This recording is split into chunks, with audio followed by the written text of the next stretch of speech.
Baik, Assalamualaikum warahmatullahi wabarakatuh. Di video kali ini, aku mau menjelaskan sedikit tentang transmisi dalam teknologi video. Nah, kira-kira apa yang akan kita bahas? Yang pertama adalah apa itu transmisi video, dan yang kedua adalah mengapa ini menjadi elemen vital dalam kehidupan sehari-hari. Baik, untuk yang pertama adalah konsep dasar transmisi video. Dari definisinya, transmisi video adalah serangkaian langkah teknis yang mengubah data video mentah menjadi sinyal yang dapat dikirimkan melalui berbagai media, kabel ataupun nirkabel. Kemudian, mengembalikannya menjadi video yang dapat dilihat di layar penerima. Proses ini melibatkan kompresi, enkapsulasi, dan pengiriman sinyal. Analogi sederhananya, bayangkan jika kita mengirim paket, video adalah isi paketnya.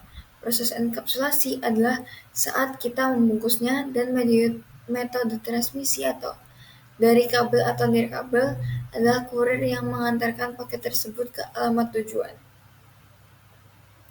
Nah, metode transmisi wired atau kabel, jenis-jenis dan penggunaannya. Yang pertama, kabel serat optik, menggunakan pulsa cahaya untuk mengirim data, menawarkan kecepatan dan bandwidth yang sangat tinggi untuk internet global dan jaringan telekomunikasi. Yang kedua, kabel HDMI dan DisplayPort, digunakan untuk transmisi video berkualitas tinggi antara perangkat, misalnya dari laptop ke monitor atau TV di jarak yang pendek. Yang ketiga, kabel Ethernet, populer untuk jaringan lokal atau LAN dan transmisi video IP yang stabil. Kelebihan dan kekurangannya, keuntungannya sangat stabil, kebal terhadap interferensi, ideal untuk streaming dan juga berkualitas tinggi. Kekurangannya, kurang fleksibel, terbatas oleh jarak fisik. Kemudian selanjutnya adalah metode transmisi wireless atau nirkabel. Jenis-jenis dan penggunanya, yang pertama adalah Wi-Fi, menggunakan gelombang radio untuk jaringan lokal, umum digunakan di rumah dan kantor untuk streaming video. Yang kedua adalah jaringan seluler 3G, 4G maupun 5G, memungkinkan transmisi video yang sangat fleksibel dan bergerak menjadi fondasi untuk mobile streaming dan juga video call. Kelebihan dan kekurangan, keuntungan, fleksibilitas dan mobilitas tinggi, tidak memerlukan instalasi kabel. Kekurangannya adalah rentan terhadap interferensi dari lingkungan, kualitas sinyal dapat berfluktuasi. Selanjutnya adalah streaming protokol. Protokol streaming adalah sekumpulan aturan dan format yang mengatur bagaimana data video dipecah, dikirim, dan disusun kembali secara real-time untuk memastikan pemutaran yang lancar. Kemudian, HTTP Live Streaming atau HLS dikembangkan oleh Apple. HLS adalah salah satu protokol paling umum.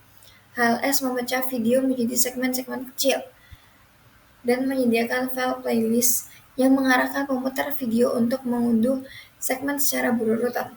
Hal ini sangat efektif untuk live streaming dan juga layanan on demand. Nah, lalu ada MPEG-, singkatan dari Dynamic Adaptive Streaming over HTTP. Protokol ini lebih fleksibel dari HLS. MPEG- memungkinkan server untuk menyediakan berbagai versi video dengan bitrate dan resolusi berbeda dalam satu file. Pemutaran video dapat secara otomatis beralih antara versi ini, menyesuaikan dengan kondisi jaringan pengguna.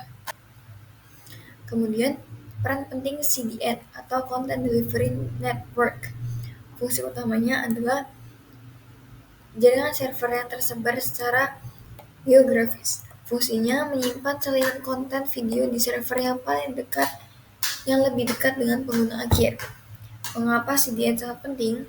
Ketika pengguna meminta video, CDN akan mengirimkan konten dari server yang paling dekat, bukan dari server utama yang mungkin lebih jauh. Hal ini secara drastis mengurangi latensi atau waktu tunda dan juga buffering, memastikan pengalaman menonton yang cepat dan lebih lancar. Nah, sekarang kita masuk ke dalam studi kasus. Studi kasus yang pertama adalah live streaming, siaran langsung pertandingan olahraga. Video dari kamera di stadion dienkode dan dikirim secara real-time ke server. Dari sana, video didistribusikan ke server CDN di seluruh dunia. Lalu di proses ini berlangsung dalam hitungan detik untuk memastikan jutaan penonton bisa menyaksikan acara yang sama dengan jeda yang minimal.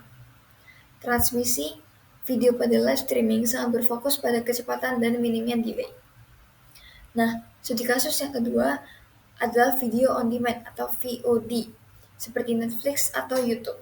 Konten video untuk VOD sudah di-encode, dikompresi, dan disimpan di server CDN sebelumnya.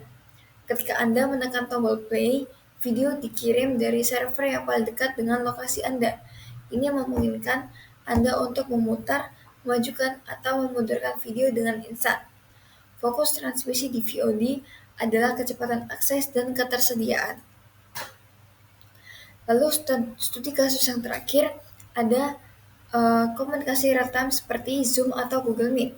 Transmisi video di sini adalah yang paling menantang karena harus berjalan dua arah dan dengan latensi yang sangat rendah. Video dari kamera Anda harus dikirim ke server dan kemudian ke semua peserta lain dalam waktu milidetik saja.